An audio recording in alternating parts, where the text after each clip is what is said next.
Nuestra misión, cambiar el modo de producción peruano, que es el sistema diseñado estructuralmente para facilitar la corrupción en base a las leyes de libre mercado, es decir, la oferta y la demanda. Debe entenderse que la génesis de la corrupción sobre todo tiene la índole política antes que un fallo del Poder Judicial o de la policía. La estrategia, el cambio de la constitución política del país, que promueve el carácter individualista, mercantilista de todos nuestros derechos, privatista de las instituciones públicas del Estado y entreguista de los recursos naturales, por una constitución solidaria, humanista, rescatista de nuestras instituciones y nacionalizadora de nuestros recursos naturales, es decir, un modelo socialista moderno y equitativo. Pasar del Estado regulado por el mercado a un Estado que regule el mercado. Caso contrario, no se podría atacar la médula de la génesis de la corrupción en el país.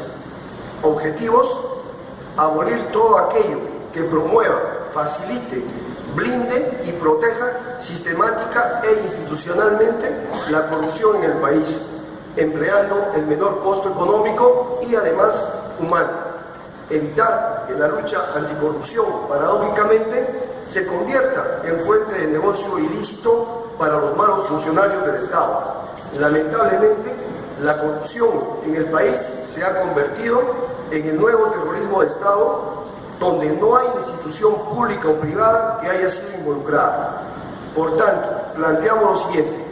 Primero, el cambio de la constitución política del país, porque no se puede abordar la corrupción ajena al modo de producción neoliberal que vive el país. Aún así se cometan los actos criminales o de corrupción, siempre que sean rentables en la sociedad de libre mercado, se van a seguir dando. Esta nueva constitución debe sustituir el estado de la oferta y la demanda por un estado con valores y principios. Cambiada esta matriz, se podrán cambiar todos los capítulos: económico, sanitario, descentralista y demás, orientado a crear una sociedad más humanista y desterrar la sociedad mercantilista actual. Segundo, iniciar la descentralización económica, fiscal y tributaria como estrategia anticorrupción. El año fiscal 2015, el gobierno central manejó el 65% del presupuesto del Estado. Este año fiscal 2016 está manejando el 74% del presupuesto. Se sabe que hay una proporción directa entre el poder económico y el nivel de corrupción, con lo cual quiero manifestar que pese a haberse dado casos de corrupción en municipios y gobiernos regionales, este debe ser mucho más a nivel del gobierno central.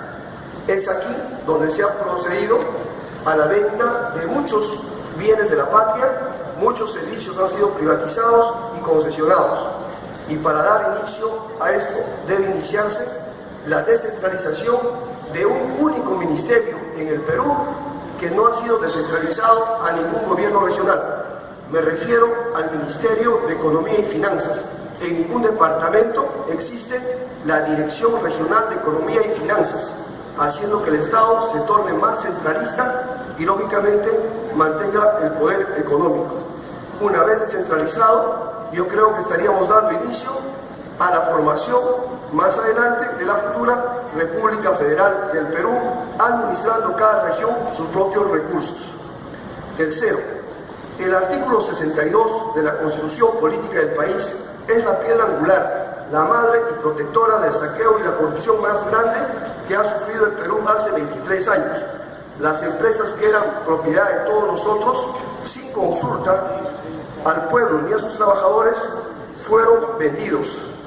Según la Comisión Investigadora de Delitos Económicos y Financieros del año 90 hasta el año 2001, la venta de estas empresas representó 7.000 millones de dólares, de los cuales solamente se invirtieron luego en el Perú 1.000 millones de dólares, desapareciendo 6.000 millones de dólares.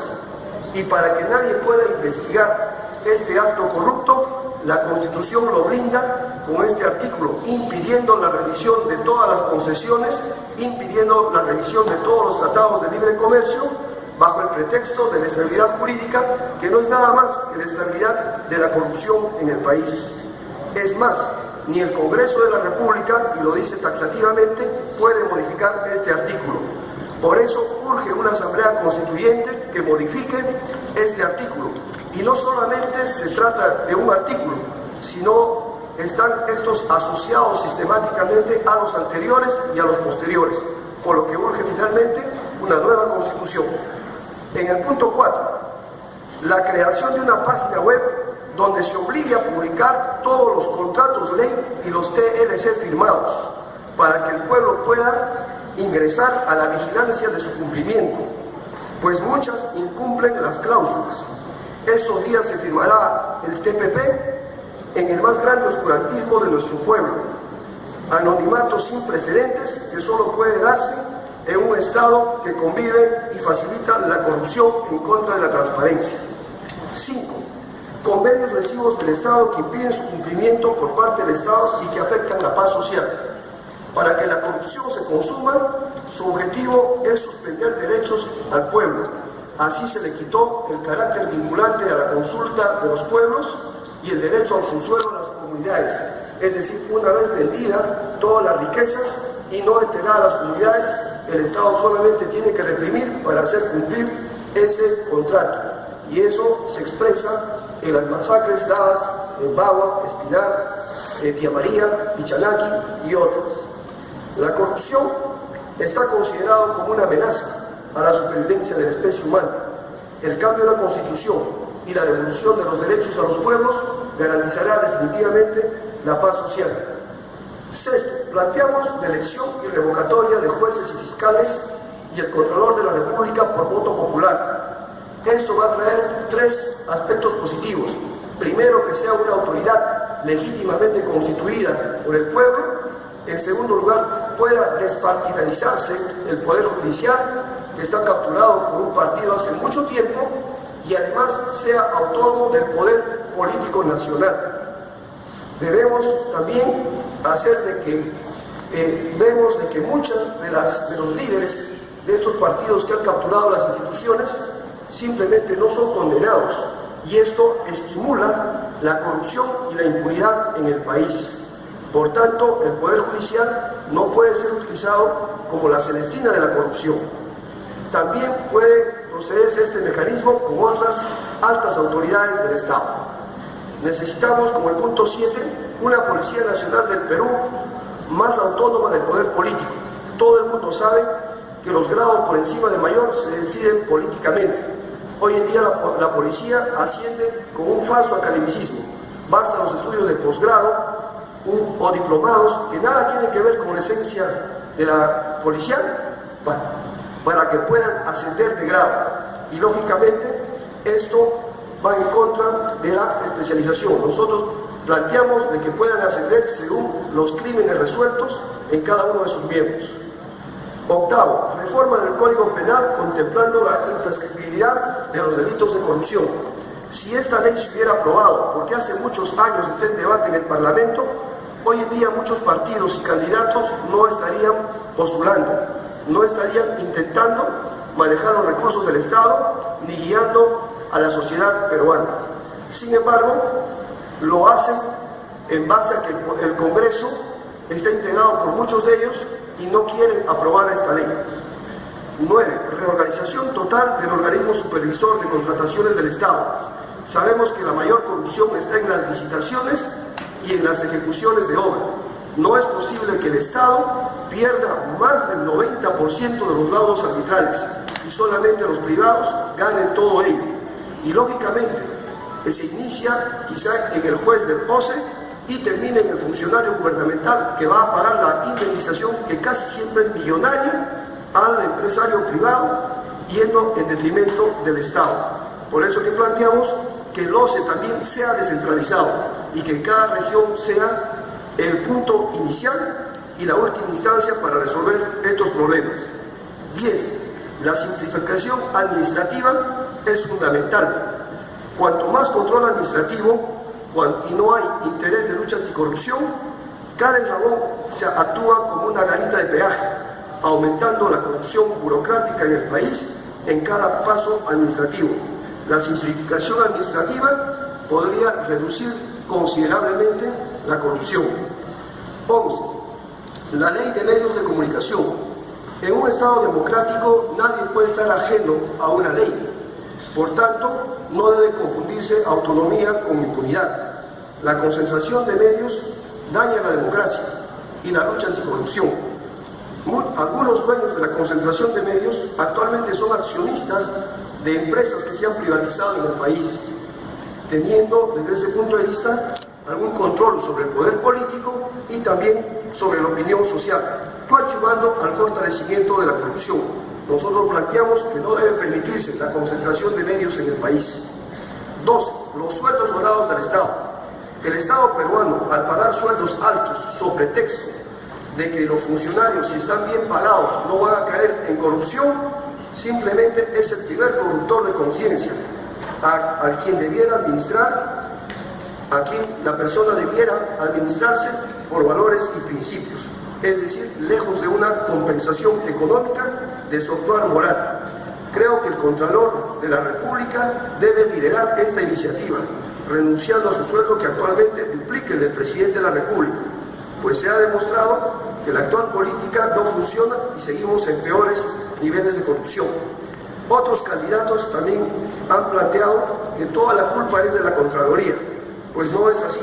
Repito que la génesis fundamentalmente de la corrupción es política antes que un tema judicial, policial o contralor. 3. Ningún funcionario o exfuncionario debe beneficiarse directamente de las normas emitidas por su cartera. Hemos tenido experiencia de que un exministro sacó la ley de las AFPs e inmediatamente instaló su empresa de AFPs. Vemos cuando se hacen los grandes proyectos de irrigación, son los mismos funcionarios que después compran las tierras al haber hecho el proyecto de irrigación con el dinero del pueblo. Otros emiten leyes en beneficio del sector privado, universidades, clínicas, AFPs y demás, y se benefician directamente. 14. Necesitamos un ente contralor especial para las empresas privadas, puesto que éstas se comportan como un elemento corruptor del sector público. Ningún empresario hace fortuna con su dinero, sino con dinero ajeno, filosofía que muchos de ellos emplean. Debemos eliminar así las licitaciones por la OEI, que basados en la inmunidad diplomática simplemente no son sujetos a fiscalización. Es más, las obras por impuesto también se han comportado como un elemento que encarece las obras, desfalcando al Estado. 15. La inmunidad parlamentaria y de los presidentes debe ser retirada. Esto ya lo han planteado otros candidatos y nosotros estamos totalmente de acuerdo. 16. Eliminar las multas a funcionarios que incumplan una disposición judicial.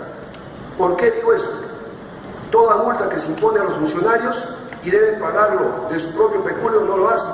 Lo pagan con la misma o el mismo dinero de la institución, desfalcando más aún. Entonces debe evaluarse la sustitución de este castigo o esta medida coactiva por algo como un embargo o parecido. Finalmente, discutir en la Asamblea Constituyente la pena capital para los delitos más lesivos del país. Y estos delitos lesivos son el homicidio calificado en todas sus modalidades, el narcotráfico, que hay mucha pusilanimidad en legislar contra ello, la traición a la patria en tiempos de paz y también la corrupción política de altos funcionarios. ¿Queda un minuto? Termino diciendo, si resolvemos la corrupción en el país, habríamos resuelto más del 99% de todos nuestros problemas como país, emprendiendo hacia el desarrollo. Para ello urge el cambio de la constitución política del país. Muchas gracias.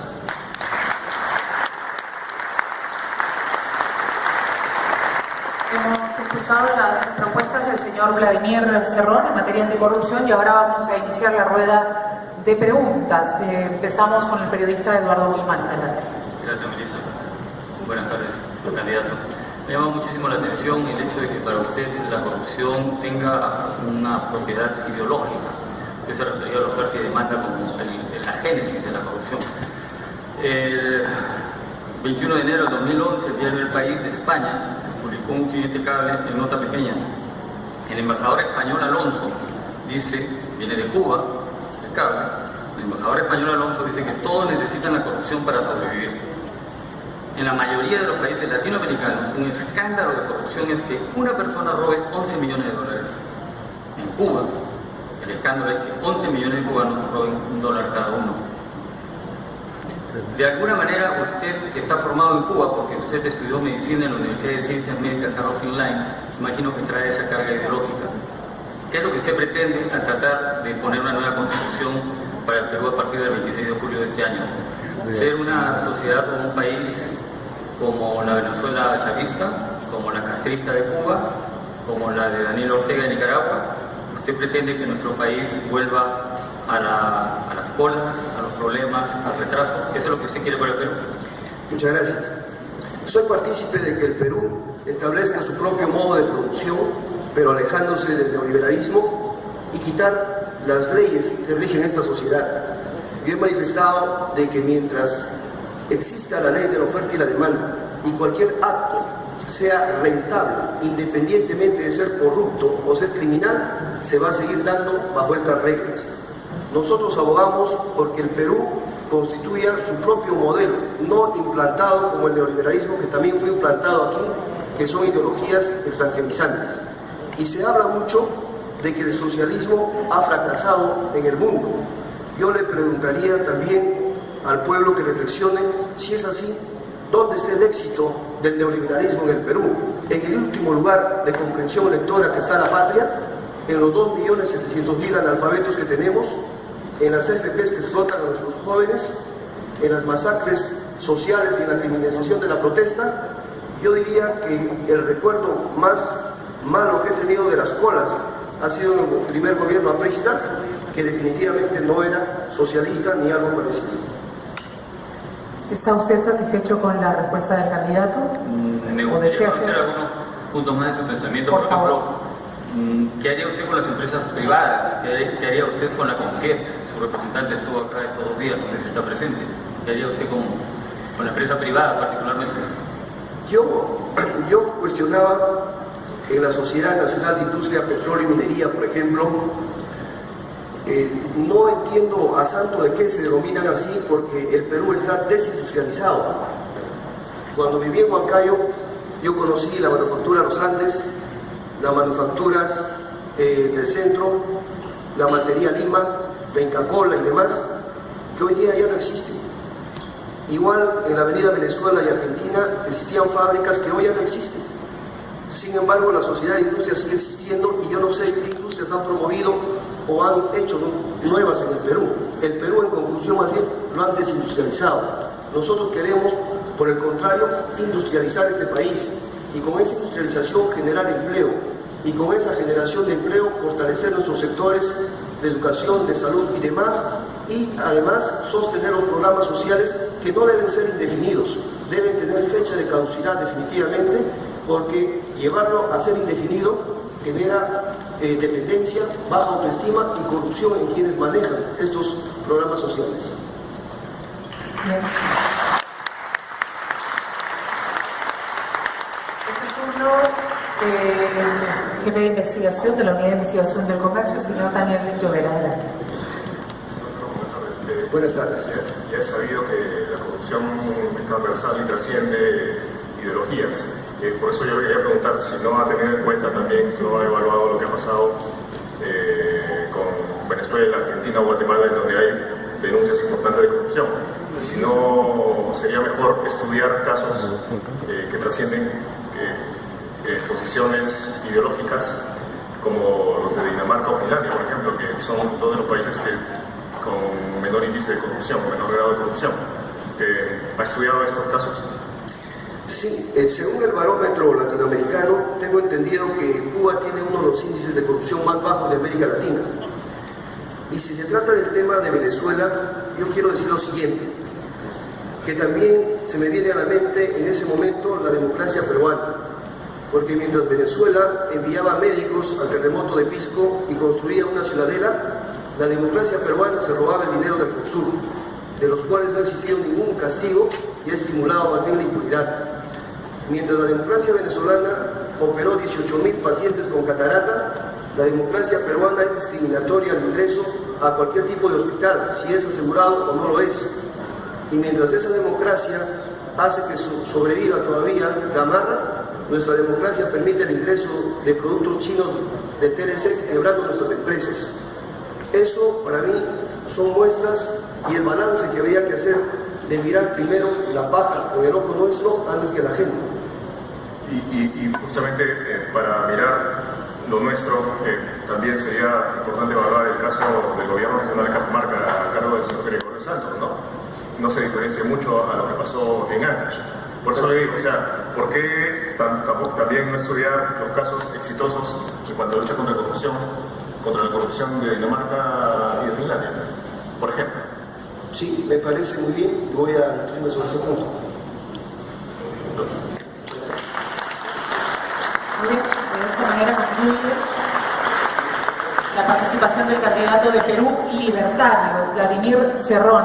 Antes de retirarse, la Contraloría General de la República desea hacerle entrega de las 5 memorias de las conferencias anticorrupción internacionales antes hechas, las mismas que contienen el análisis de los expertos internacionales y nacionales que han estado presentes en la calle para hacerle frente a la corrupción. Agradecemos, por supuesto, su presencia.